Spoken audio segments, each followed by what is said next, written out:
buyer sell is back. It's the first one of the 2026 season. Well, technically the 2026 offseason. I went on to Twitter. I asked you guys to give me your hottest takes for the 2026 offseason, and now I'll be reacting to them. If I agree with them, I will buy the take. If I disagree with them, I will sell the take. If you want to get involved in the next buy or sell, make sure you follow me. Links in the description to all my social media, usually post on Twitter, and make sure you are subscribed to this YouTube channel as well. Click that red sub button. If it's red, it means you're not subscribed. So click that subscribe button. A lot of you who are watching aren't. The next buy or sell that I will do will be on my YouTube community tab, so make sure that you are subscribed to get that notification. And also, quick shout out, my second channel called The Windup, where I talk about Major League Baseball as a whole with my friend James. Link is in the description. I really would appreciate it if you guys went over there and subscribed. Just more baseball content coming from me as well as my friend, so you don't just hear my takes in a vacuum. Link in description. Subscribe to The Windup. And as is customary, we're going to start this off by picking one of my friend's hot takes. This one comes in from Foolish Baseball. He says, Cardinals have the biggest offseason. Mozeliak was conservative last year, so Heimblum can hit the ground running starting now. And here's where I think Foolish Baseball is actually spitting. It's because Heimblum is going to tear the Cardinals apart. He is going to use every last resource, every last bit of value they have on that roster, and I think he's going to look to trade him. He was in Boston. He was the famous GM that traded Mookie Betts. He will trade anybody there on the Cardinals. They're not nearly as good as Mookie Betts once was. And for this team, while you could still run out that same roster and probably win 75 games again this year, or maybe even finish close to 500, I don't think that's really good enough for the Cardinals. You need to pick a spot. Are you going to be a contender, or are you going to start the rebuild? And for an organization that really hasn't made a lot of noise the last few years, it feels like rebuild is the right move. Move on from Arenado if anybody will take him in that contract. Move on from Wilson Contreras. Trade all the pieces that have any sort of value, and I do think that Heimblum can hit the ground running. He got that Red Sox farm system to the point where it's a well-oiled machine now. I know that Craig Breslow is going to take some credit for what's going on there too, but Heimblum was a big part of that. Putting him in charge of the Cardinals was a smart move, and he is going to hit the ground running, and it's just not in the positive way. It's kind of in the negative, which is going to be trading everybody. So yes, I buy this take. Our next hot take comes from Russell Kaufman, who says, Blue Jays build on momentum from the World Series, re-sign Bo, sign Kyle Tucker, and nab a frontline starter, one of Valdez, Suarez, Imai, Cease, or King. And I gotta tell you, Russell, you were absolutely spitting. I think the Blue Jays are going to be one of the most aggressive teams on the free agent market this season. They were the last few years. They just missed out on the top guys. But I think that there's a world where they sign Kyle Tucker, and Kyle Tucker is a phenomenal fit in that team and in that lineup. Imagine adding Kyle Tucker there. The one place where you lose me is I don't know if they will re-sign Bo and bring in Tucker along with a top pitcher. I think the better move would be to bring in Kyle Tucker, go get one of those top pitchers like you mentioned, then necessarily to go Bowen for the one of those pitchers. But could they do all three? Yes, the Blue Jays have a ton of money. They're willing to spend it. When you go that deep in the playoffs, you make a lot of extra money, and I fully expect the Blue Jays are going to spend it. That organization and ownership is aggressive. They want to win, and it's refreshing because there are a lot of teams that don't go this way. They would have been happy making the World Series, take their profits, and see if they can do it again with a similar squad next year. But I don't think the Blue Jays will be in that boat. I think they're going to go for it even more. They saw how close they got. They want to win one, and you get Kyle Tucker along with one of these frontline starters. I low-key think it's going to be Imai. That Blue Jays team's dangerous. They could win the World Series in 2026. Chris comes in with a hot one. He says, Tarik Skubal and Paul Skenes both get traded. And while I think that one of them will get traded, no, I don't think that both will. So this is a sell. I think there's a world where Tarik Skubal gets traded. I don't think they should. I think in a perfect world, the Tigers should make Tarik Skubal the highest paid pitcher in Major League Baseball history. There's no reason not to. There's no signs of him slowing down anytime soon. While it's a lot of money, there are not many times that a player like this comes through your organization. And Tarik Skubal is that guy. Pay him. He's the one who's most likely to get traded of the two. There's no shot that the Pirates trade Paul Skenes this offseason. There's really no incentive to trade him right now. Do I think the Pirates are in any position to win baseball games at a sustainable rate this year? Currently, absolutely not. But he's not ARB eligible until at least next season, and he won't start making money really until like 2028, 2029 range. If they were to ever move on from Paul Skenes, it could be next offseason, but this offseason, absolutely not. So for those reasons, I do have to sell. I'm sorry, Pirates fans. Hopefully, Paul Skenes wants to stay in Pittsburgh. Hopefully, your ownership pays him the money that he deserves, just like the Tigers fans and their owners and their team. I hope that you guys pay Tarik Skubal as much as Skubal could eventually be a Met. It's better for baseball if you keep your stars. You don't want all the best players going to one team, and I'm telling you right now, a salary cap will not fix that situation. The cheap teams will still be cheap. Get new ownership. If you can't keep your stars, you shouldn't be able to own the team. I sell this take. Drew Stetson says, shockingly, Padres do nothing, sadly. And I mean, I could see it. I could see a world where the Padres do nothing, but AJ Preller is still in charge, and I know the ownership stuff is always complicated out in San Diego because of what happened recently. But while AJ Preller is in charge, I don't think that this team can ever realistically be out of it. He wants to win. He's shown that he will do anything to win. He traded the number one prospect in baseball for a reliever. Granted, Mason Miller might be a starter this year, but maybe it's not one of the biggest off seasons. Maybe they don't go after the top guys, but I expect them to bring one back of Michael King or Dylan Cease. I expect them to probably go after another mid-level starter and then take a look to fill in some of the depth on this roster, because while this team is still good, this is still a playoff team, I don't think that it is complete just yet. Like, the bullpen's fine, AJ. You don't need to go get any more arms. Go get starting pitching. Go get some more bats to help out this lineup. Go get some depth players. That's where this team can really improve, because with the lack of farm system, if one thing goes wrong, if there are injuries, this team is screwed. They have no depth whatsoever. So they need to build a better 26 and even 40-man roster than what they currently have if they want to be serious contenders, because we know baseball seasons don't go perfectly. I would be shocked if the Padres do nothing. So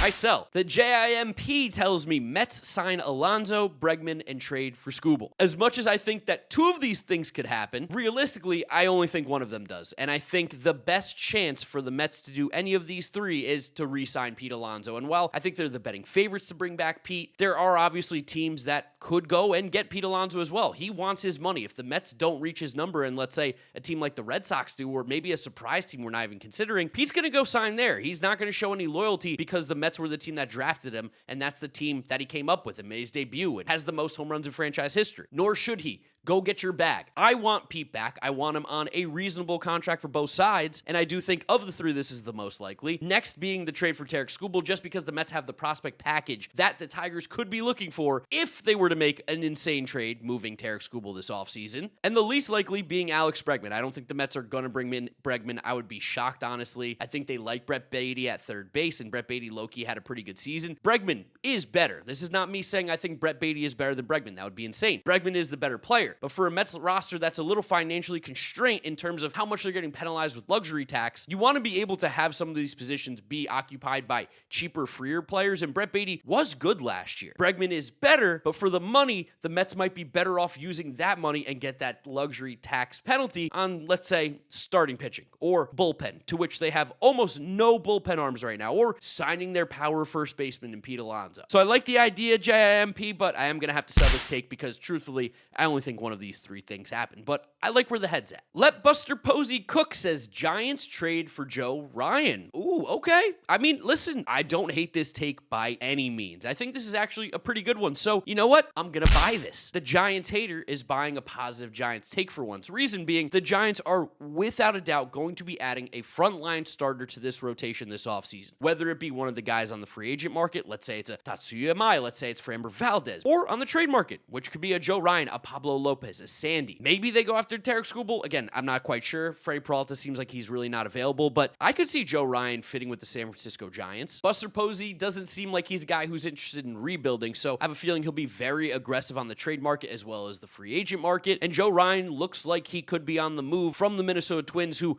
are in such a weird ownership scenario. That team is a complete mess right now. The roster is horrible. They're in complete free fall. So I think they trade Joe Ryan, and the Giants definitely make a ton of sense. So I'm going to buy this one. I like the Giants and Joe Ryan. I can see him playing in the black and orange. Vaughn comes in with a Dodgers take. He says the Dodgers don't sign a Japanese player. I think that one's actually super funny, especially because where we're at now in the baseball world and what the Dodgers have done with all the Japanese talent that they've brought in. Obviously, you got Shohei Ohtani, you got Yoshinobu Yamamoto, Roki Sasaki, and there are three big Japanese free agents on the market this offseason in Kazuma Okamoto, Munetaka Murakami, and Tatsuya Amai. And you know what? I buy this take. I think this offseason, they don't sign a Japanese player. Murakami, I think, is a better fit on other teams. Kazuma Okamoto, similarly, I think just fits better on other teams. Maybe corner outfield with the Dodgers, but I just don't see them going that route. And while Imai is awesome, and I think the Dodgers would be happy to have him, how many starting pitchers can they have? How many amazing arms are they going to put in this rotation? I just don't think they have the room for him. So yeah, I think this is a good one. I kind of like it. It's more of a funny rather than bold take, but I do buy it. I don't think they sign a Japanese player this year. At Will308311 128. All the other ones were taken. I appreciate the uniqueness. Yankees, stay quiet this offseason and don't do anything other than re-sign Bellinger. You guys have been screaming at me, but I'm going to keep saying it. Look at this Yankees roster. I'm going to break it down for you right now. At catcher, they're set. They're not moving on from Austin Wells right now, and there's no real catchers available. First base, they have Ben Rice. He's fantastic. Second base, Jazz Chisholm's awesome. One of the best second basemen in the league. They can get better at shortstop, but I don't think they're going to spend money when they have Anthony Volpe and Jose Caballero there. Third base, they have Ryan McMahon, and whether you like it or not, he is going to be playing third base for the Yankees. He's due $32 million over the next 2 seasons. I don't think the Yankees are just going to cut him, even with how poorly he played offensively with them when he moved over there. He's still a great glove. He's going to be the third baseman. They're going to give Jason Dominguez a shot. They have to. He's going to be one of the outfield positions along with Aaron Judge. Center field, that's the spot. And you're right. I do think that Cody Bellinger has a good chance to go back to the Yankees. Maybe they put him in the corner. Maybe they move Dominguez to center field. I think that's a possibility. But there's essentially one spot. And I don't think you want Aaron Judge playing center field. He's capable, but for the wear and tear of his body,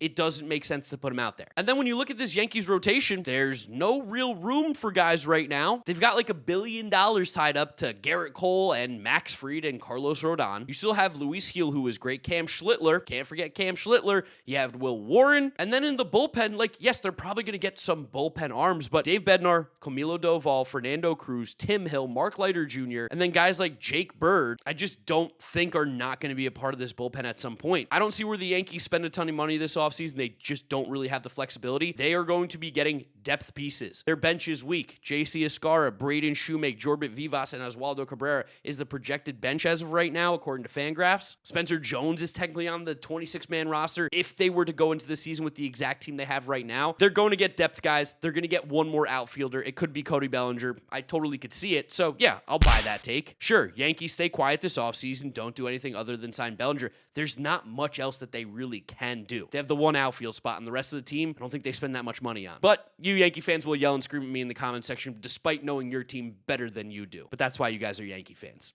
We love you. MLB Known 30 says the Rays end up being a big spender in free agency with the new ownership, and then he shrugs. And while I want that to happen, I'm still going to be shocked if it does, which is why I will have to sell. I think eventually that ownership might be more inclined to spend than the previous ownership. It seems like they have their head at least thinking about the right direction to take this organization, but I still don't see the Rays as being big spenders. In fact, they're probably going to be sellers. They're probably going to trade Brandon Lau. They're probably going to trade Yandy Diaz. They have a good young core of guys with Aranda and Junior Caminero and some of the pitching, but for them to be big spenders in this free agent market would truly be shocking. Are they going to go after Kyle Tucker, Tampa Kid? I doubt it. And then otherwise, who else are you going to really be a big spender on this offseason if you're the Tampa Bay Rays? I just don't see it. I'd love to be wrong about this one, but unfortunately, I am going to have to sell this take. Thwith and a few other people says that the Reds signed Kyle Schwarber. Honestly, love the fit, love the idea. I hope that Bob Castellini spends the money, but the problem is he's an owner that just historically doesn't really spend like that. He'll spend it every once in a while, like he gave Joey Votto a big contract. Did he give Homer Bailey a big contract? Is that something I'm remembering? He has spent money. Kyle Schwarber maybe is the guy, but to me, I see Hunter Green, I see Ellie De La Cruz. That's where my money's going right now if I'm going to be tight like Bob Castellini has been in the past, not to Kyle Schwarber. Now, does he make all the sense in the world? Yes. Would he make the Reds a significantly better team? Yes. And for those reasons, I'm buying it. The Reds signed Kyle Schwarber. I love this take. I think he fits on a lot of teams. Teams could use DHs. Teams could use guys who hit 50 home runs a season. I don't know how sure it is that he goes back to Philadelphia because his market is going to be hot and there are a lot of teams that could use his services. So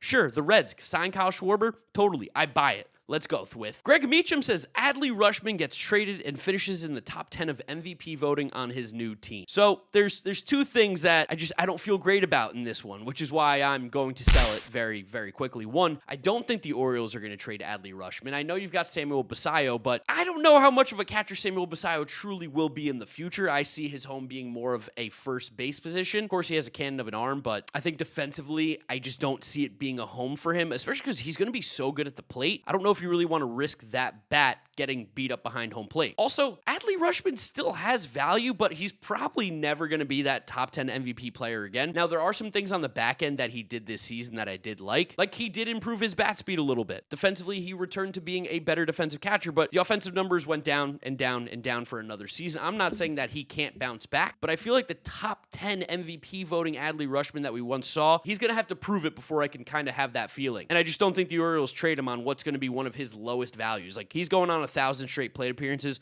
of being a below average player. The Orioles have no incentive to trade him right now. There's no rush to trade him. The team stunk last year. Give Adley another shot before we're willing to write him off in Baltimore. So I sell this one. Daniel Jones's burner says Murakami is an angel or an A. All of the real big spenders know he's a fraud. And while a lot of the stuff that we saw about Murakami definitely is concerning, I don't think he's as surefire of a big power hitting, slugging bat in the middle of your order as maybe we thought coming into last season or even a couple years ago. There's holes in his game, specifically with velo and breaking balls, and that's concerning. A lot of swing and miss, but he hits the ball so damn hard. I don't think teams see him as a fraud. I think teams might see him as more of a project rather than a surefire slot him in to hit third. He's going to be one of the best hitters in baseball immediately. Also, he's young. He's only like, what, 25, 26 years old? There's still time for development in Murakami's game. I think we've gone a little bit too hard because of some of the underlying stuff that we saw from the MPB. Most, again, concernably the whiff rates and how he handles velocity. But I think those are things that Murakami can improve upon. Not that great of an athlete, but he's in his athletic prime, and he hits the ball way too hard. I sell this take. I think the good teams want Murakami. I think they know what they can get out of him. It just might take a little bit longer than coming in and being an instant impact bat. Like, say Suzuki came in, hit really well. But even him, it took like a season for him to fully adjust. And since 2023, which was his second season in Major League Baseball, obviously different players, but just again, I think we have like a connotation with Japanese players at times. We like to comp them to other guys. It's not the easiest adjustment. Year one might be slower than you expect, but you can definitely get a ton of value, a ton of home runs, an eventual middle order of the bat out of Murakami just with some more development to his game, which is why I think that the good teams will be all over him, and that's why we sell this take. I'd love to know your guys' hot takes down in the comment section below. Remember to subscribe to the channel. The next buy or sell we do this offseason, which we're probably going to do once a month, will be from my YouTube channel. So make sure you get in the comment section. Make sure you're subscribed so you don't miss out on that opportunity. Drop a like on the video if you enjoy it. Follow me on all my social media. GiraffeNeckMarc links are in description. And that's where I'll wrap it up. You guys know the drill from here on out. YouTube recommends you watch this video. This is my most recent upload. So click through those if you have not yet seen them. Thank you guys for watching. I'll catch you all on the next one. Peace out. Bye.